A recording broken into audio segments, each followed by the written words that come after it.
Terima kasih Zera. Assalamualaikum dan salam sejahtera. Kampung Hilir Sri Aman dikenal pasti sebagai kawasan baru jangkitan wabak rabies atau anjing gila di Sarawak. Timbalan Ketua Menteri Dato' Amar Douglas Ugah Embas dalam satu kenyataan media memberitahu ia merupakan kawasan ke-67. Lokasi wabak memandangkan ia berada di luar 10 km kawasan radius wabak rabies.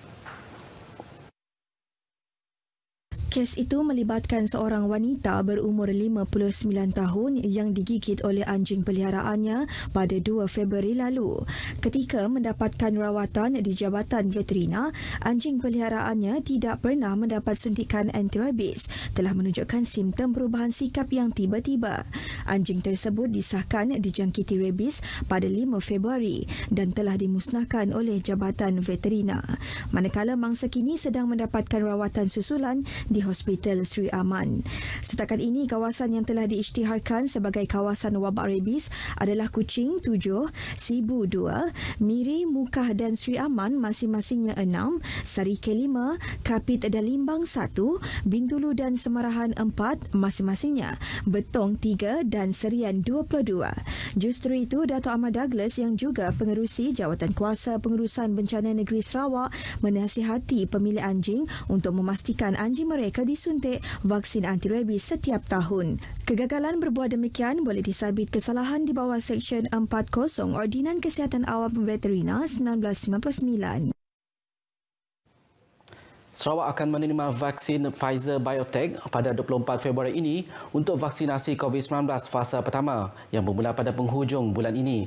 Pengarah Kesihatan Negeri Sarawak, Dr. Chin Zin Hing berkata, setakat ini 8 buah peti sejuk ultra low temperature UTF sebagai tempat menyimpan vaksin Pfizer disediakan di Sarawak di pusat cawangan farmasi logistik iaitu 2 di Kuching, Sri Aman, Sibu, Sarike, Bintulu, Miri dan Limbang.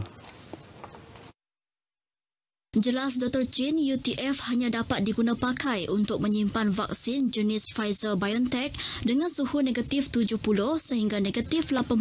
Manakala untuk kegunaan di pusat-pusat vaksinasi, vaksin akan diletakkan dalam peti sejuk beku farmasi biasa namun tidak dapat melebihi 5 hari. Beliau menyatakan demikian dalam temu bual eksklusif bersama RTM di pusat cawangan farmasi logistik di Kuching.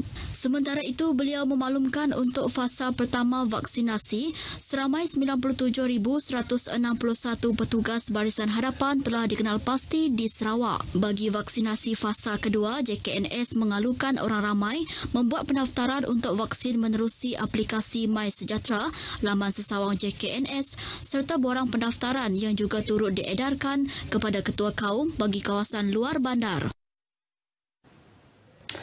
Pembangunan modal insan terus menjadi agenda utama untuk menjayakan pertumbuhan ekonomi masa depan di Dewan Undangan Negeri Laya di Betong.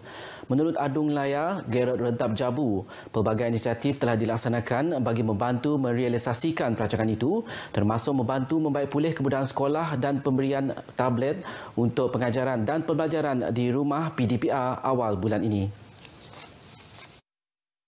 Saya telah melihat banyak kekurangan dari segi pencapaian dari segi akademik di sekolah-sekolah kita Laya, dan kita telah memfokuskan cara-cara intervensi untuk menolong sekolah-sekolah dan juga warga sekolah termasuk guru-guru dan pendidik supaya mereka dapat meningkatkan dari segi ilmu dan juga dari segi pembelajaran mereka.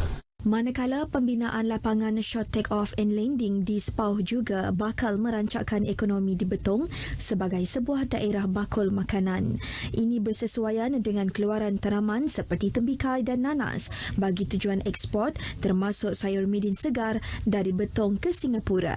Pada masa sama, katanya, dengan jaringan jalan raya yang semakin baik, Betong kini mudah dilawati oleh penduduk dari kawasan lain dan ini terbukti menerusi sambutan pengunjung ke pasar tamu yang menempatkan sehingga 180 penjajah pada hujung minggu.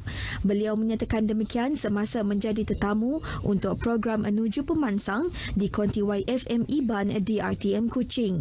Program Bual Bicara secara rakaman radio tersebut menyentuh pelbagai usaha yang telah dilakukan dan maklumat semasa di bawah kawasan Dun Layar.